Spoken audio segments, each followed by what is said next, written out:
Right side.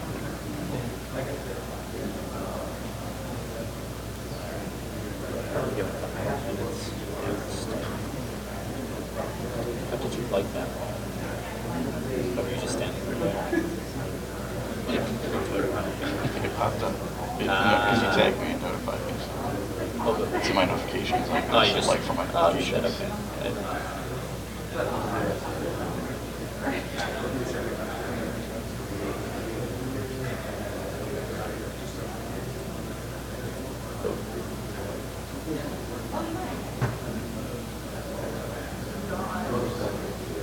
Okay, one more minute.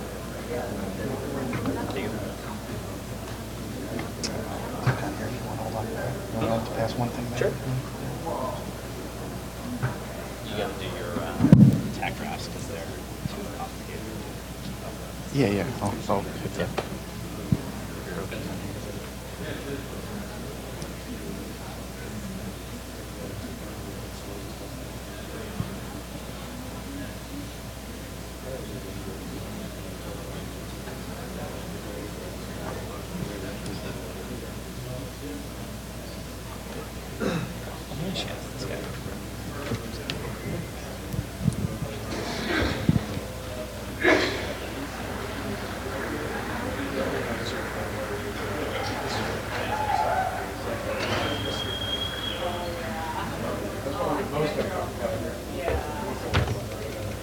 Should we start? Or?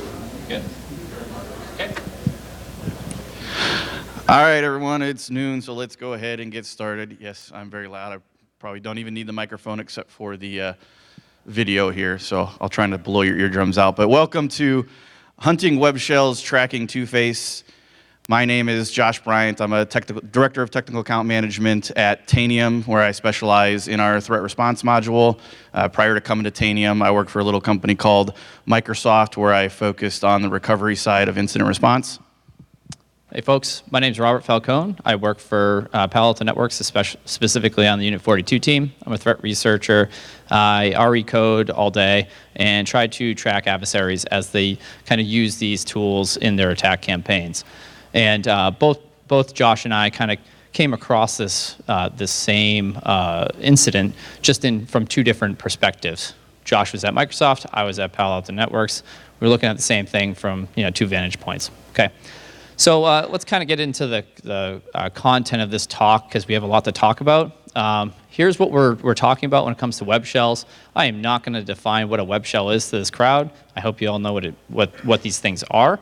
But what I want to talk about is the fact that there are a ton of different flavors of web shells out there, written in multiple different languages, different functionalities, capabilities, that kind of thing.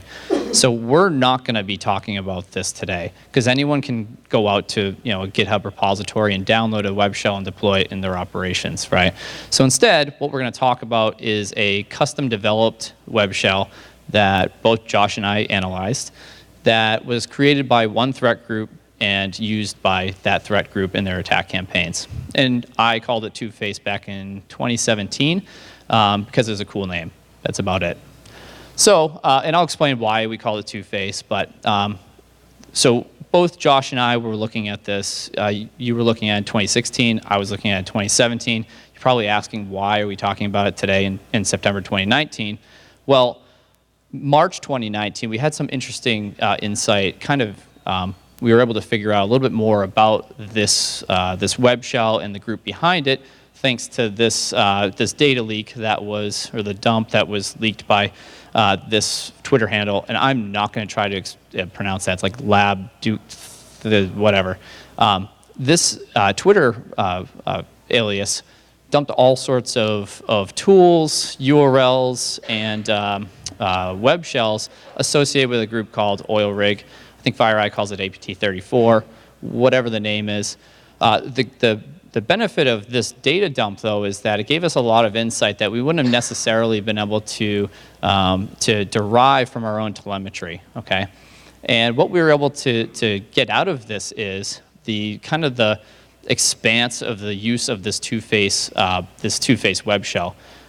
They counted 112, we counted 112 URLs that this was installed on, but that didn't include any of the URLs that we knew about from the impacted organizations that we were working with, okay? So that number's a little higher.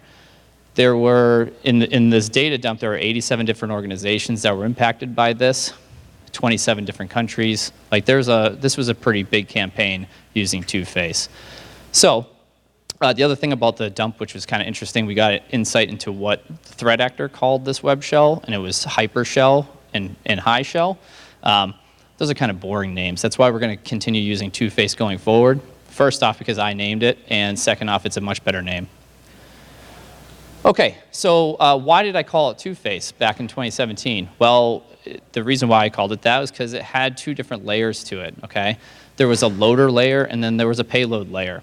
The whole purpose of the loader was to be able to extract a embedded payload layer and install it onto the web server, okay? So this is what one of the loaders looks like. If you were just to navigate to it, it just looks like it's a error page from an Exchange server, okay? And speaking of Exchange server, Two-Face was deployed almost exclusively onto Exchange servers, okay? So they were this group is really focused on targeting Exchange servers. So if you did just navigate to it, it looks legitimate, but it actually has a malicious payload shell embedded within it that if the adversary interacted with it in a specific way, it would drop this, the payload, right? So this has all the functionality that the adversary would, use to start interacting with the web shell itself, like running commands, downloading files, uploading files, running SQL queries, whatever, right? So this is pretty functional. The one thing I do want to call out here is that to be able to run anything on this, you actually had to provide a password to authenticate to it. So you couldn't just stumble upon this and start executing commands on the web server, because you actually had to use a password to be able to carry out any of that activity. And that's going to become more and more important as you see, what they did and where they did it from. Okay, so real quick, how did the loader install the payload? There's kind of a complicated process, but I want to kind of highlight this using a demo in a couple of seconds. But this is what's going to happen at a very high level. The actor would have to provide a 64-byte key to the loader. Then the loader would use that key to decrypt the embedded web shell. Salt is applied as well. But then the result of that is actually used to decrypt the embedded web shell, and then the browser's redirected to it, okay? So that's it's a fairly complicated process how it does it, and I'll show you how it does it in this demo. This is just a IIS server that I set up real quick. There's nothing else on it. I briefly mentioned earlier that this would have been in an actual operation. This would probably be an Exchange server, because that's what this threat group actually targeted. But this is just a stock IIS server that I installed for this demo. There's only one ASPX file. Sorry for the folks in the back. You can't read that. It's way too small. There's only one file on the server, and it's the loader tool, that Two-Face loader. So I'm going to visit it in the browser right now. And this is actually an edge case where they actually took their loader code and appended it to a legitimate news article on that server, okay, just to blend in, because this actually wasn't an Exchange server. So I wrote a script to take that 64-byte key, which I'll explain how we figured that out in a second, but I wrote a script to be able to provide that in the specific way to tell the loader to install, or to decrypt and install the payload of the Two-Face payload. It ran. Then the web server is responding back with the content of the payload itself. So I actually scripted it to drop the payload to dropped.aspx. So if we flip back over, there's the new file that was created. I'll open that up in the browser, and there it is. So it's a little bit different than the one I showed earlier on. This one just is blue and black, but it's the same. So actually you can see here, I'm trying to run the who am I command, but it's not working, right? Like I said, you have to provide a password to be able to actually use this thing. So I provided the password, I ran some commands, and that's how the adversary would actually interact with this. Clearly they wouldn't be using my Python script, but they would have something on their end to be able to carry out that activity. So why do they do this, right? Why did they have this like multi-layer web shell. Well, the loader itself is highly obfuscated, right? It's pretty hard to detect with signatures, and endpoints are actually endpoint protection tools have difficulty trying to detecting this because they're using random names, lots of encoding, encryption, all that stuff, right? So how did we go about tracking this stuff? Okay. Well, remember the installation process? I mentioned that the actor had to provide a key that was then modified by a salt. Well, this is the process that it uses to do that. Then, after it applies the key salt to the key, or the salt to the key, it uses this for loop to decrypt it, then you get your payload. Well, I don't know if you can see in the way back, but what they're doing is they're just using addition and subtraction to modify these things, right? And I'm not a crypto guy, but addition and subtraction are really bad operators to be doing any sort of ciphers. So what did we do? Well, we just did a very, very simple crypto attack on it, just using some algebra. That's it, because we knew what the output would be, because it would be a web shell, so it's probably going to be an ASPX file. We knew the salt, and we knew the ciphertext. The one thing that we didn't know was the 64-byte key that they were going to provide at the installation time. So just simple algebra to solve for one unknown. So we wrote a script. It started outputting some stuff. And then guess what? We found the key. Now take a look at that key. It's 64 bytes long. It's just garbage. So that actually gives us a little bit more insight into what the operator was doing, the adversary was doing, because there's no way they're remembering that. So they have some sort of key storage utility on their end as well.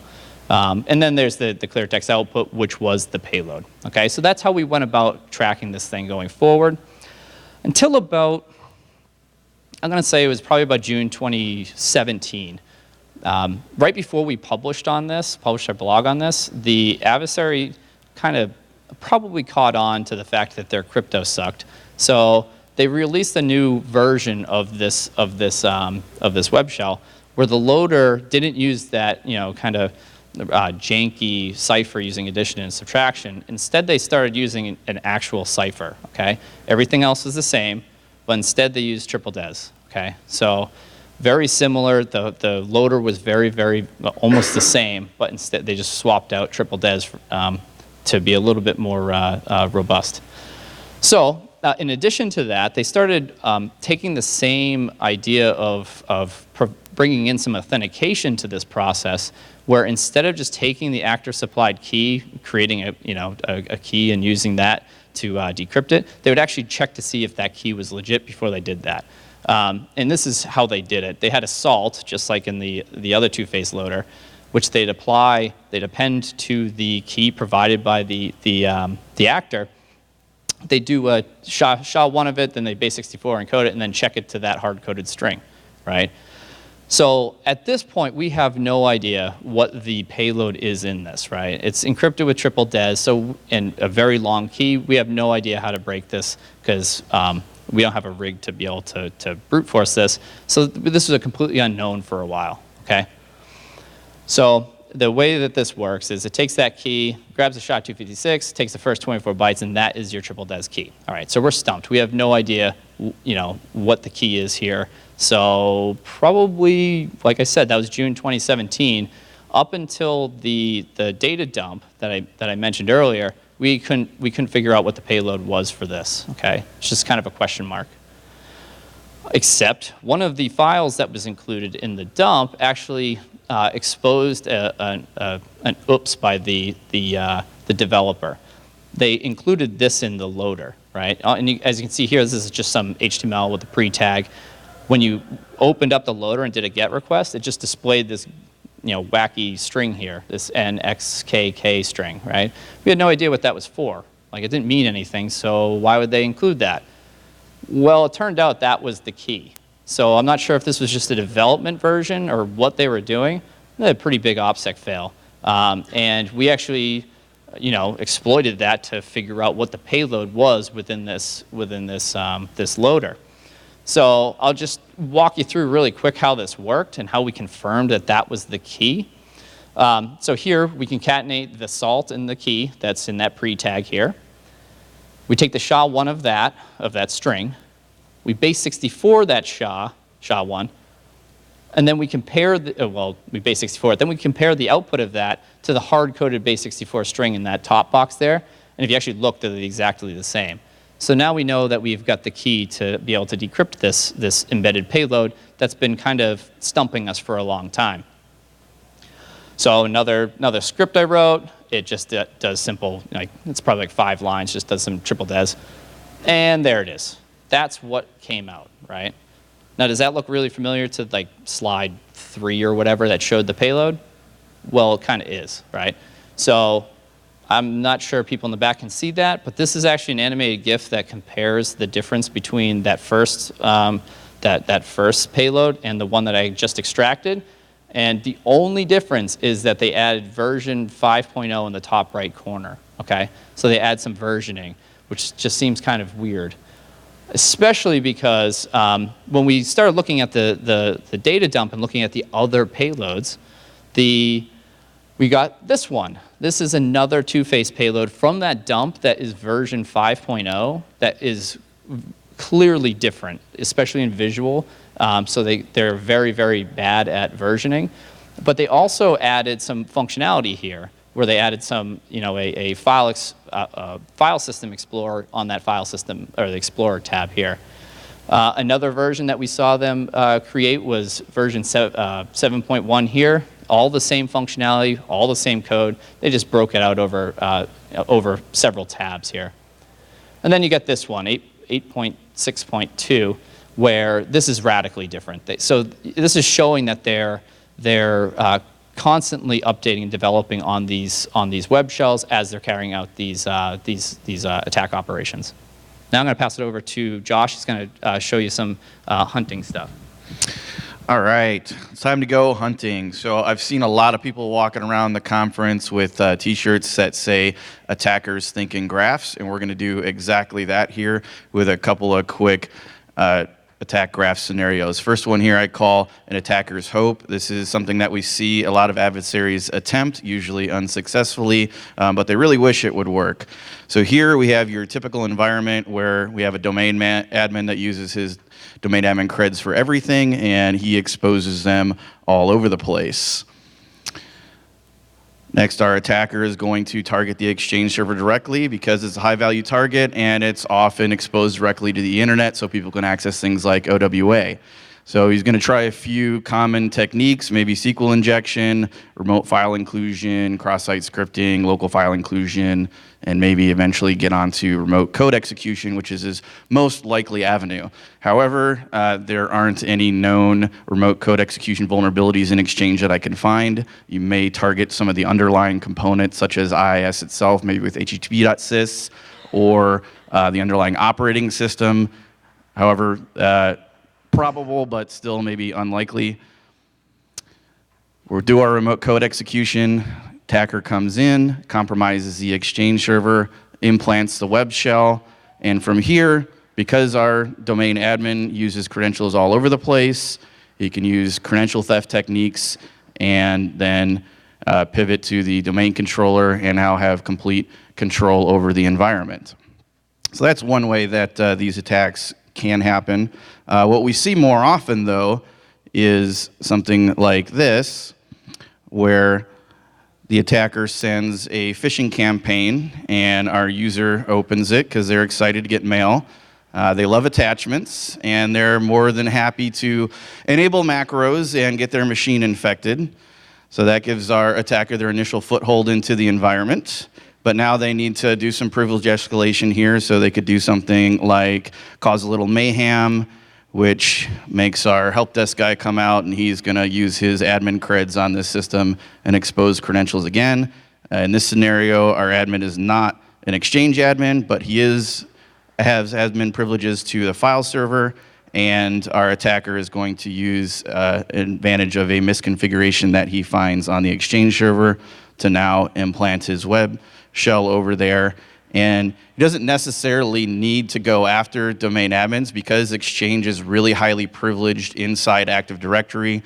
He can use that to his advantage and gain access to other servers and systems in the environment. Another thing that he could possibly have done here is use something like the ruler vulnerability and technique to gain privilege escalation and lateral movement to get throughout the environment. So typically what happens here then, some time goes by. Most AV and EDR tools out there are really bad at finding web shells, especially when they're in targeted campaigns like this, but they may find the other activity that happened after the web shell was implanted. So our security guy came in and he cleaned up everything that his tools alerted him on, but maybe they often end up missing the web shell, and that gives the attacker some persistence and a way back into the environment, which brings us into our third scenario here, return of the attacker. Because that web shell got left behind and wasn't detected, our attacker can get back in, direct access to the Exchange server, and again, move laterally throughout the environment and gain complete control. So with that, I'm going to pass back to Rob here to go over what he saw the attackers doing in his investigation. Yeah, so that was a pretty high-level scenario. I'm actually going to dig into exactly what the adversary did on one organization. Now, this is going back to 2016. I think it's June. But we actually saw this very, very similar activity carrying out all the way through January 2019 as well. So the, what? Oh yeah, my clicker. So this slide right here, I'm just going to start with some a pew pew map that I actually created in PowerPoint. So when you see arrows happening here, just in your head, think of the word like just two pew pew in your head. We've got an Exchange server down here in the Middle East here. It's in Saudi Arabia. I don't remember if it was there or not, but I'm just going to show you at a high level where this activity came from, and then we're going to dig into the exact commands that were issued by the adversary to carry out their activities using the web shell. So June 16th, 2016. So we have a line coming out of Iran, and there's an IP address that logs into OWA into the Exchange server. The next day, same exact IP address logs back into OWA. Then the day after, June 18th, that's when we start seeing the first web shell activity, specifically using Two-Face. It's coming from the same IP address that is geolocated in Iran. Then September 28th, a couple months later, we see 6 commands being run from an IP address in France. A few months later, like 6 months later, there's 16 commands being run from a different IP address geolocated in France. 61 commands run in April from a US-based IP. And then finally, we see activity from an IP address in Germany running 10 commands, okay? So the one thing I do want to kind of show you at a high level is that all this activity came from different places, right? So different IP addresses, different locations, whether they're using different VPNs or they're hopping from compromised organizations, what have you. But if you think about the process that I showed earlier of the installation of this web shell, these folks aren't, or these IP addresses aren't just falling upon these web shells and running these commands, okay? So because of the installation process and the requirement for authentication with a password, these are highly likely all the same threat group, same adversary. Okay, so let's go into exactly what they did when they had access to this Exchange server. So remember, they logged into OWA here, so what did they do? Well, at first, they came in, they started enumerating some distribution lists, and they looked at a bunch of different user accounts, which is kind of interesting, right? Want to know what they did? They used one of those distribution lists to send an email, right? And so the email is sent to the network support distribution list, and I would imagine a network support distribution list, the folks on that would have pretty high privileges, and we don't actually have if there was any attachments or what was in the body of the email, but we believe this is them trying to compromise an endpoint that would have an admin logged into it. So they're trying to go after a system that would have an account with elevated privileges, okay? So they came back the next day and they didn't do anything except for download the offline address book. And why would that be important, Josh? Yeah, so again, Exchange is a very high value target, and the address book pulls all its attributes from the objects in Active Directory and the user account. So this is going to help them identify further targets in the organization. They're going to know titles, so they can look for things like this is a system administrator or network support person, and they're also going to be able to see things like who their manager is, what their phone number is, and maybe even their physical address. So they have other avenues to attack potential targets within the organization. Yep. So moving on, now that the next day, June 18th, this is when we first saw that first command being issued to the web shell. Now I've got like this command prompt-ish kind of box here. This isn't what the adversary would be looking at. They'd be looking at the web shell, obviously, right?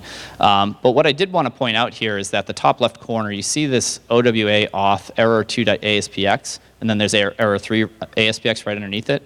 Those are the two URLs for the loader and the payload. So they're using error2 to install the payload to error3. Okay. So error2 is never going to change. That's actually a legitimate error message or error page in Exchange that the adversary appended their code to. Okay. So that's never going to change. Only the payload file is going to change. So on June 18th, they hopped on to their web shell and ran one command, who am I. They wanted to know where they landed, so they ran who am I. A couple months later, they come back. They upload a file, m64.exe, and and then they run it. Based off of the command line parameters, we have a pretty good idea that that's Mimikatz, just based off of the parameters, and they output the output to a text file. Then they exfiltrate the text file just by using the type command to actually just visualize that data. They probably copy and paste it right out of the web shell from there. Then this shows another kind of technique they use. They just clean up after themselves by just deleting everything that they've uploaded and generated. They delete the Mimikatz dump file. They delete the Mimikatz executable, and then they delete the two-phase payload. Okay. Now this is actually kind of important because it shows why they have that two-layer approach with a loader and a payload, because they just delete the payload when they're done with it, and the loader remains. So it's harder to detect the obfuscated loader, so they can come back and install the payload whenever they want. Okay. A couple months later, they come back and they run this command netgroup exchange trusted subsystem.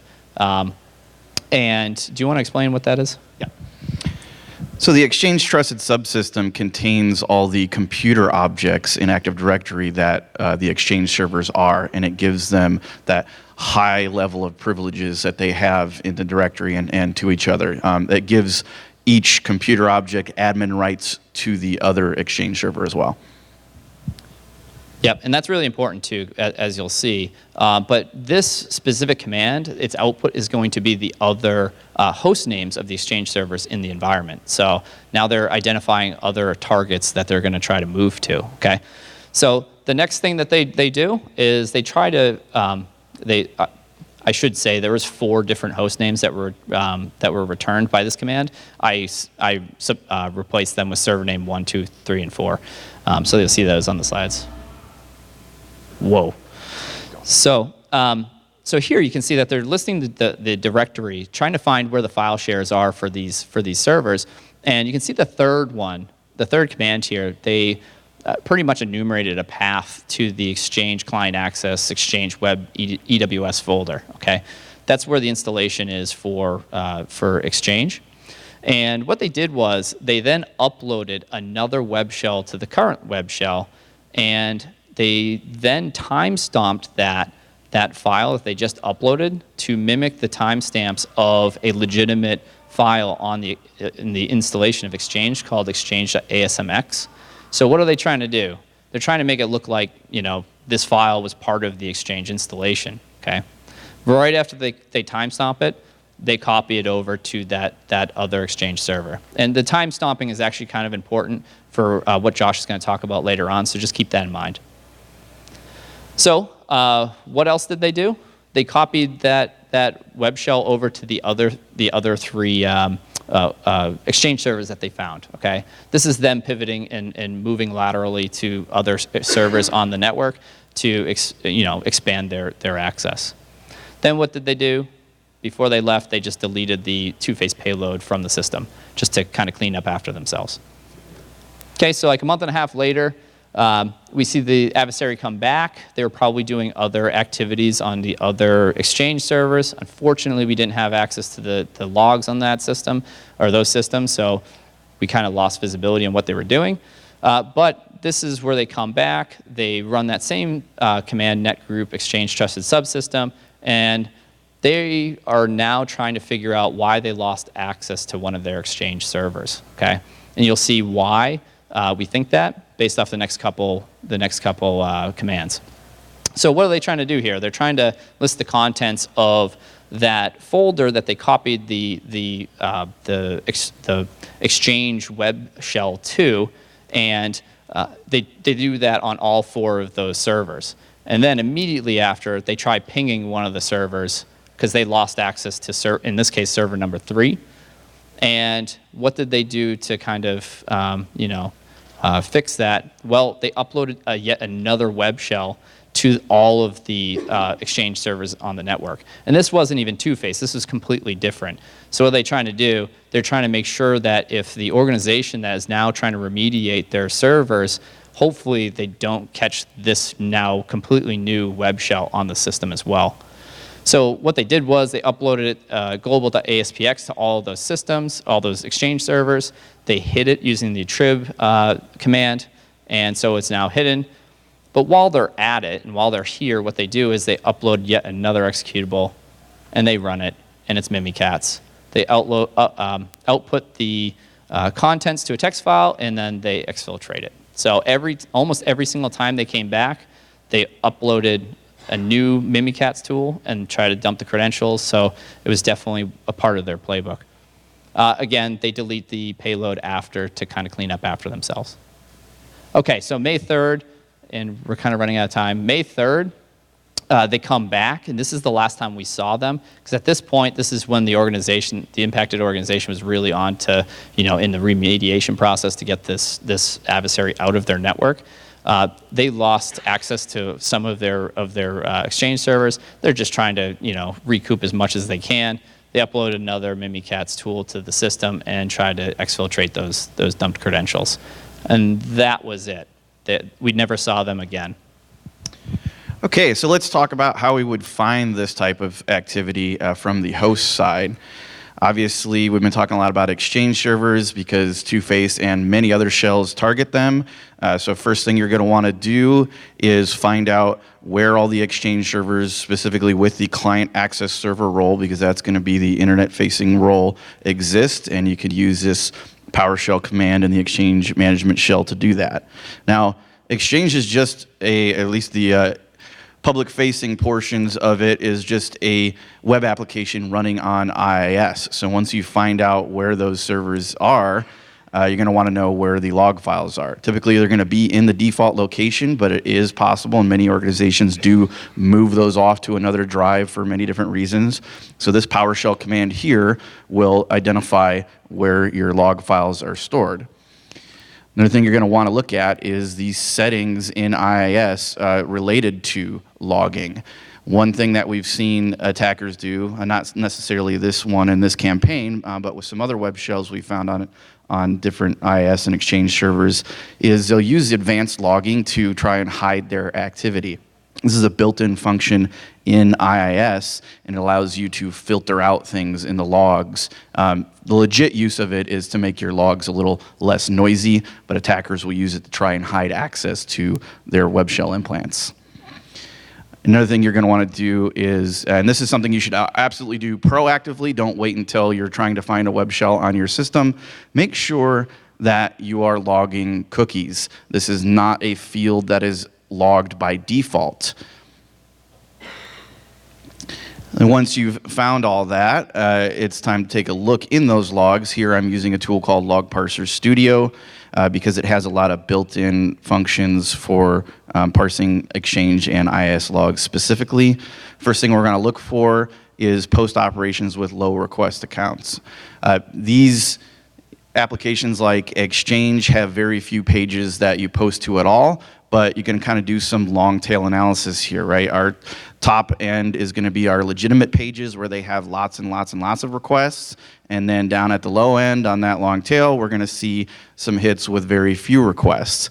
And there shouldn't be a whole lot of them, so they'll be easily identifiable for me. Only one of the three that I have highlighted in this screenshot is actually a web shell. The other two are legitimate. Sometimes just the way that people type things in or make typos, you'll find a few low counts in there on those, but you can very quickly rule them out as legitimate and focus your efforts on analyzing the shell that you've just found.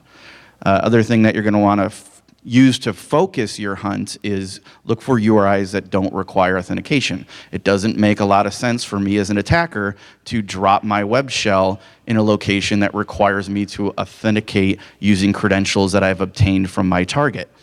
Because if I lose those credentials, I want a way to get back in. So in applications like Exchange, the paths that we saw on Rob's slide earlier are pre-authentication paths, and that's where they're most likely to drop them in. And you'll see that one highlighted here, that OWA auth. And then you're going to want to look for some get operations with the 404 status, meaning that the page wasn't found. And this is how I have found attacker implants and access where they have use that advanced logging to try and hide their activities, because your adversary, especially in cases like the threat actor that use Two-Face, are humans just like us. They make mistakes, they make typos. Those typos are not going to get caught by the advanced log filtering. They're going to show up as a 404 because I missed something like the O in error or the U in auth when I was trying to access my web shell. Once you've identified the shell, we're going to want to start seeing what did they do with their access to the Exchange server. One thing you want to note is the user agent. Now, in the case of Two-Face, they really liked old versions of Firefox for some reason, and that actually tends to stand out. It helps, if your organizations have a standard web browser that they use, but that's not always the case. And you'll still find that it tends to be unique, right? What they used is going to stand out from your legitimate activity, and it's a way that you can pivot into finding what they did. So from here, we can combine that information and identify compromised accounts. And then once we've identified compromised accounts, we can identify further activity and further compromise by looking at the client ID field in the IIS logs here. That client ID is kind of a server-side cookie reference. It's unique per computer. So if I have accessed one account from the same computer and then I log in with a different account, my client ID will stay the same, and I can identify additional accounts that have been compromised that way. So I'm going to give it back to Rob here to show some other analysis. Yeah, so Josh was using Log Parser Studio. I don't use that. I use grep. So I just look through the logs using some simple grep. But I just want to kind of show like the things that I showed in the commands and what were run and some of the activity. This all came from IIS logs, okay? So there's a wealth of information in those logs that you can really extract and figure out what was actually done on your network. So in this case, you can actually see this is the URL that was accessed to read the address book, specifically looking for specific, I think this was a mailbox user. So they're looking for a specific person in this case. That's in that yellow highlight. And this green highlight box, that's the kind of the redacted IP address that was carrying out that activity. So it's a routable IP address, and that's the one that was geolocated in Iran.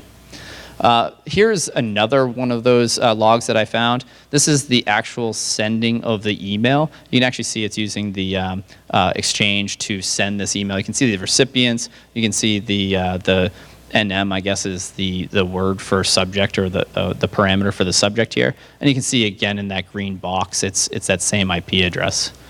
Now, from the commands that were issued to Two-Face itself, all the commands were just passed through the cookie field. So that's getting back to what Josh said. if we didn't have cookies enabled on this organization's IAS server, we would have had no idea what the adversary ran from a command perspective. But here you can see that same IP address here was interacting with a post request to a two-phase payload, and there in that cookie I highlighted in yellow, that's where the who am I command was issued. All right, all hope is not necessarily lost if you don't have that cookie field available in your logs. You can also look for suspicious process creation in your Windows event logs. However, this is another thing that isn't enabled by default. You need to make sure that you have enabled process creation policy, so you can look for either the 4688 event, or if you're using Sysmon, event ID 1. And what you're going to want to, or you could use any other tool out there. There's a lot of different tools on the market that will record process creation. And then what you're going to look for is the W3WP process, which is the IAS worker spawning different things. It's not normal for this to happen. Usually that process is only going to be creating the application pools and things like that. So if you remember back, we're talking about that who am I command being issued, that'll show up in those event logs and in that process creation. Now, when you run that, you'll typically get return NT authority system, because this process, or the parent process, is running under the system context, which means you are that Exchange server, and that gives you those really powerful privileges to move throughout the environment. So that's another thing you really want to look out for when you're hunting and investigating on your Exchange servers here. Next, I have a tool that I wrote a couple years ago called Invoke Exchange Web Shell Hunter. And this is looking at the install date, which is stamped on the Exchange Server object in Active Directory, and it is updated every time a cumulative update in Exchange 2013 and later is installed, and comparing against the timestamp in the master file table. And I got to give a shout out to Jared Atkinson for helping me out with this and let me borrow some code from Power Forensics. But this will quickly identify anything that's out of place on the Exchange server, because the script focuses on the Exchange install directory, as well as keeping the focus on those paths that do not require authentication to access. So with that, you should be able to use most of these hunting techniques in our final attack graph scenario here to kind of get our adversary out of the environment. Here, we're asking for some DFIR help. Our expert comes in, and most investigations don't necessarily start with the Exchange server, but as you see, there's a lot of quick wins you can have there. So if you're coming in doing some proactive threat hunting, start there, use what you just learned today, and from there, you can start tracing back through the environment and find out what else the attacker did once they were in, or maybe even trace back to the start of the compromise there, and end up cleaning everything out. I also wanted to talk about some mitigation. So we talked about how to find this and analyze the activity if it's happening in there, but I think it's just as important to take some steps to try and prevent this from happening in the first place. Now, I don't want to sound like the, hey, just patch your systems guy, right? But patch your systems. First one that you're going to want to make sure you pay attention to is this vulnerability here that was related to PrivExchange, which was kind of announced earlier this year. And then these patches help mitigate against PrivExchange as well. They reduce the overprivileged aspect of Exchange in Active Directory, and then also make sure that your Outlook systems, or any system running Outlook, is patched for that ruler vulnerability. And then there's a blog article that I wrote a while back that will tell you how to further reduce the impact that Exchange has in your Active Directory environment. And I'll make these slides available tomorrow when I get home, so everybody can have the reference points.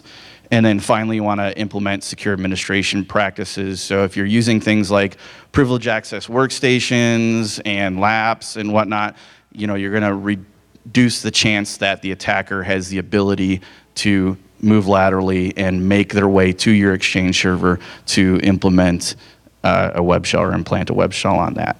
And so with that, I think we got a couple minutes left. We're just almost out of time, but if we have any questions, Yeah. Obviously, I know you won't name names, but I'm just kind of curious if you've seen this targeting mail hosting companies or cloud mail hosts. That could get even more scary. It could, yes. So I have not this one specifically seen some go after mail hosts, but not the big ones that are out there. So like your Office 365s and Gmail and whatnot are really good at preventing this sort of thing from happening. But kind of your lower, more mom and pop server hosting mail type places, definitely. Any other questions? Yeah. Do you have any theories as to why the attacker passed commands in the cookie and not by any other means? The question was why the developer of the web shell used cookies to pass the commands. I don't know because some versions they use the post data parameters in the data itself. It could also be the fact that by default IIS doesn't log that, so it just kind of flies under the radar. But I'm not quite sure. One of the other things is if you are doing any sort of network capture, these would kind of be right there in the PCAP. So I honestly I don't know. It's pretty noisy. Way in the back. Yeah. Did you have any insight into what the actors did with the dumped threads and things for Mimikatz outside of their execution of web shell? So not specifically. We actually lost visibility on that. But if you look at most of the things that they're doing, they're using creds to just kind of spread all over. So we don't know their mission objective, like what they were trying to get to, but they were clearly using dumped credentials and stolen credentials to move to other places to try to get to whatever they were looking for. Yeah, one thing I'll add to that, if you've never run Mimikatz on an Exchange server, it's like it'll just rain creds if you run it on there. So it gives them access to other mailboxes, and as you saw, they were very interested in going through and accessing different mailboxes and gathering data out of the email environment itself. But again, it gives them further access into their target so they can exfiltrate data. Other questions? I think that's all right. Thank you guys so much for hanging out and being here late on the last day of DerbyCon. We're very, very honored to be here. Thank you guys.